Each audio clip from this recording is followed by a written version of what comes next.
Welcome back. PTI बहुत popularity की बात करते हैं। मोहम्मद साहब ये देखें, आप लोग कहते हैं जी इस वक्त सबसे मकबूल जमात हैं आप, लेकिन वो जो आज़ाद उम्मीदवार हैं उन्होंने ये मुनासिब नहीं समझा कि वो पीटीआई की तरफ आए। चले नून लीग तो पीपल्स पार्टी को एक तरफ कर दें। अब्दुल अलीम खान साहब को जाने का मतलब यह है कि उन्होंने आपको वहां पे मकबूलियत में पीछे छोड़ दिया है। देखिए, आपकी ये सारी गुफ्तगू से तीन चार चीजें सामने आई हैं आज की इस गुफ्तगू से। जी नंबर वन, मंदोखेल साहब ने गवाही दी है कि जो रिजल्ट था वो प्री प्लान्ड था। ठीक। इसका मतलब ये है कि वहां पे बताया गया था किस बंदे को कहाँ रखना है। हम्म। अच्छा, तारिक फजल चौधरी साहब की गवाही दे रहे हैं कि वो सिस्टम में रहने के लिए लेट भी जाएंगे, हम्म। जो क्या कह सकते हैं, आइन को भी तबाह कर देंगे, कॉन्स्टिट्यूशन को भी तबाह कर देंगे, और उसके साथ साथ जो डेमोक्रेसी होती है उस सब को तबाह कर देंगे, जस्ट टू स्टे रेलेवेंट। ठीक। क्यों? उनको पता है कि उनकी 17 सीटों की बजाय उनको 140, 150 या 160 जितनी भी मिली हैं, वो सारी की सारी उनके हिस्से की नहीं थी, किसी और ने ला कर दी है। हम्म। नंबर तीन, जो तीसरी बात हमें पता चली है वो ये पता चली है कि जो आलमी बहरान था इस सारी लड़ाई की वजह से, हम्म। वो सिर्फ और सिर्फ पाकिस्तान के ऊपर था, कि जहां पे पाकिस्तान ने प्राइसेस 60% बढ़ाई हैं, क्योंकि बांग्लादेश में 3 से 4% हुई हैं, हम्म। इंडिया में 2-3% हुई हैं, बाकी जगहों पे हुई हैं। तो मुझे ये समझ नहीं आती कि बहरान खाली खाली पाकिस्तान के ऊपर क्यों था। नंबर तीन, ये भी बात आ गई है कि ये जो अलीम खान की पार्टी है आईपीपी, हाँ। ये उसी तरह आईपीपी है जिसमें कैपेसिटी पेमेंट है। काम उन्होंने कुछ नहीं करना, उनको पेमेंट मिल रही है, आप वो जो आप इंस्टॉल आप किया था। कैपेसिटी पेमेंट जो है जिनका बिजली ठीक प्रोडक्शन है। का अब्दुल अलीम खान से क्या ताल्लुक है? उनके पास तो सर सर जो सर सर मवासलात की सर वजारत है। सर और नहीं सर जी, सुन लेना, मवासलात को छोड़ दे, है कैपेसिटी। उनकी कैपेसिटी नहीं है, लेकिन उनको पेमेंट कैपेसिटी की दी जा रही है जो वो प्रोड्यूस नहीं कर सकते। ये है आईपीपीज की डेफिनेशन, ये याद रखें। ये तो आज ये आपने सारा का सारा, इस्तेहकाम पाकिस्तान पार्टी जिसकी लॉन्चिंग हमने लाहौर में देखी, उसका आपने नाम ही बदल दिया, उसके मानी ही बदल के नहीं रख दिए नहीं, कौम के मैंने सामने। नाम तो नहीं बदला, आईपीपी नहीं है इसका नाम। आईपीपी है, इस्तेहकाम आईपीपी है ना, पाकिस्तान पार्टी। आईपीपी हो गया ना, तो मैं आईपीपी की बात करूं ना, आगे जो मर्जी समझते रहे। आज आपने कल राना सनाउल्लाह साहब ने कहा था कि 10,000 बंदा पीटीआई ले आए तो मेरे साथ बैठ जाए। आज 10,000 बंदा अपना ऐलान करने के बावजूद भी अडियाला के बाहर पीटीआई इकट्ठा अच्छा, मोहम्मद साहब नहीं कर देखें पाई। देखें देखें तो देखें कैसे प्रेशर देखें बढ़ाएंगे आप? सुन ले, इमरान खान आज जेल में सिर्फ इस वजह से है कि ये पुराने लीडरों की तरह बिका नहीं है हम्म। और झुका नहीं है। हम्म। ये अपने मौकफ पे आज भी खड़ा है। हम्म। ये बात लोगों को चुभ रही है ठीक। कि हाउ कम ये आज भी अपने मौकफ पे खड़ा हुआ है। हमारे सामने तो लोग 2-2 महीने नहीं टिकते, तीसरे महीने भाग के बाहर चले जाते हैं। ये कैसे? अभी तक 3 साल हो गए ये जेल में है, और उसमें से 6 महीने ऐसे गुजर गए हैं कि जिसमें किसी एक शख्स ने भी उसके साथ मुलाकात नहीं की। जिनकी बात करते हैं, जब ये नून लीग वाले ठीक है। बात मैं करते मैं हैं, जरा सलमान मैं जरा सफदर की टाइम बात की करते किल्लत हैं, की वजह से थोड़ा वो आगे बढ़ना चाह फ्रेंड्स रहा ऑफ द कोर्ट हूं। के मैं लिए। सायरा बानो साहब, आप कुछ कहना चाह रही हैं? एक तो ये बताइए कि पीटीआई ने खुद ऐलान किया कि हम फलां दिन फलां टाइम पे 10,000 बंदा इकट्ठा करेंगे।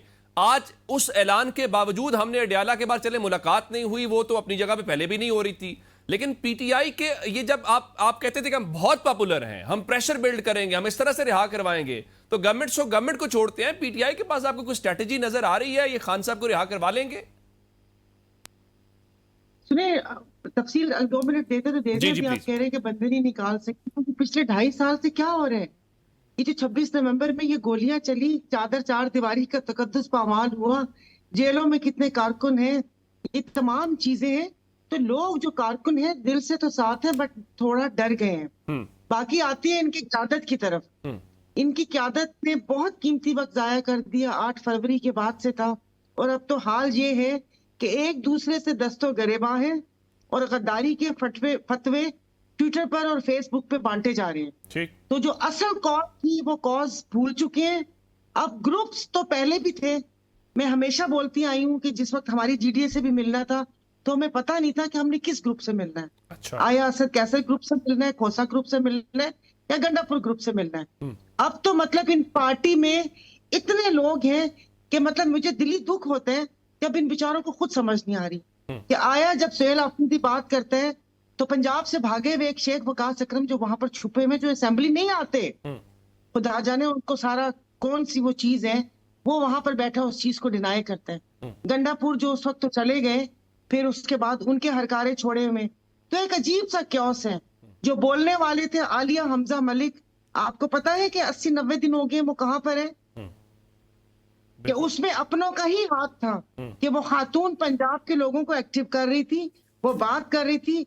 ये बात चंद वो कहते हैं ना कि डॉन कॉर्लिस टाइप लोगों को समझ आई नहीं, तो उन्होंने कहा बेटा तुम तो साइड पर हो जाओ। तो ये तो अभी अपने लोगों में कोई इनको क्या करेगा? मोहम्मद साहब आई एम सॉरी, आप और हम 2.5 साल से प्रोग्राम कर रहे हैं, अभी आपके सामने यकीनन आपका भी दिल दुख रहा होगा, मेरा भी दिल दुखता है, मगर वही कहते हैं कि ये तमाम जो खंबे थे, इन खंभों में तो वो कहते हैं ना कि कोई एक वो कहते हैं ना कि तिलों में तेल नहीं है, इन खंभों में तेल नहीं है, आप ये कहना चाह रही हैं। मैं जरा राणा साहब ये बताइए कि ये जो बात पेट्रोल और डीजल के हवाले से हुई है कि देखें जंग खत्म हो गई है, आलमी मंडी में जब तेल की कीमतें बढ़ती हैं आप लोग फौरन बढ़ा देते हैं, अब नीचे आ गई हैं, इतनी लेवी की मद में जो पैसा गवर्नमेंट इकट्ठा कर रही है, अब पाकिस्तान के गरीब लोगों को रिलीफ दें, हैवी टैक्सेशन है, 60% टैक्सेशन है, अब पाकिस्तान के आम आदमी को रिलीफ नहीं मिलना चाहिए? कब तक जंग की बुनियाद के ऊपर उसको कुर्बानी का बकरा बनाएंगे?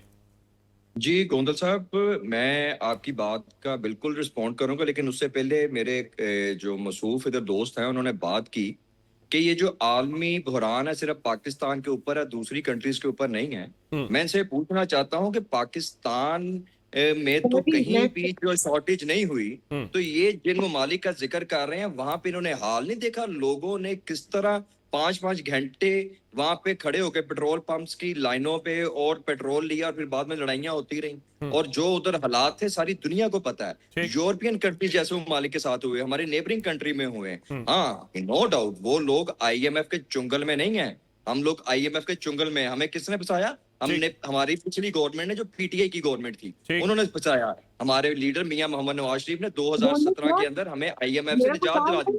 अब ये मेरी बात, मुझे बात मेरी कंप्लीट करने दे, एक सेकंड मुकम्मल कर ले, फिर आता हूं जी। मुझे मेरी बात कंप्लीट करने दे।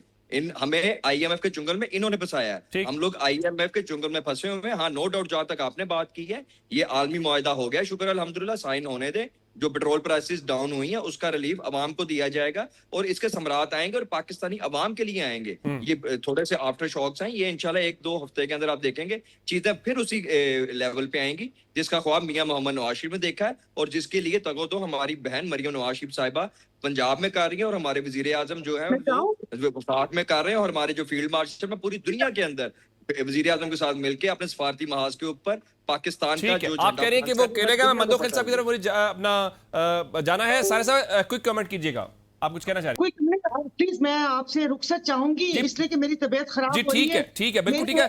मुझे ठीक, अल्लाह ताला आपको सेहत दे। एक सेकंड, मेरी एक टांग नकली है, मैं हॉकी का बहुत बड़ा प्लेयर था, उदय भाई दिल का बहुत अच्छा इंसान था। आप इन नून लीग वालों से पूछेंगे, वही कहानियां सुनाएंगे। हमें आईएमएफ के चुंगल में किसने फंसाया, हम तो आईपीपीस किसने लगाई? कहानियां नहीं है, ये हकाइक है, आपको पता हकीकत है, ये कहानियां नहीं है। ये मंडीपुर पावर प्लांट मुल्क का बेड़ा गर्क कर दिया, इनको रटा रटाया 4 जुमले हैं, हमारे कायद वो, हमारी बहन वो, हमारी चाची वो, हमारी पुप्पी वो, कोई तुक्का प्रोग्राम किया करें। मंदोखिल साहब, आप कुलीग, आपके हम नाम कादिर पटेल साहब आज फरमा रहे थे कि जब बात करते हैं तो इनके वजीर कहते हैं कि आप इंतशार ना फैलाएं, उनके मुताबिक अब बकरा ज़िबा होना है तो उसको क्या कहें, ज़िबा नहीं हो रहे।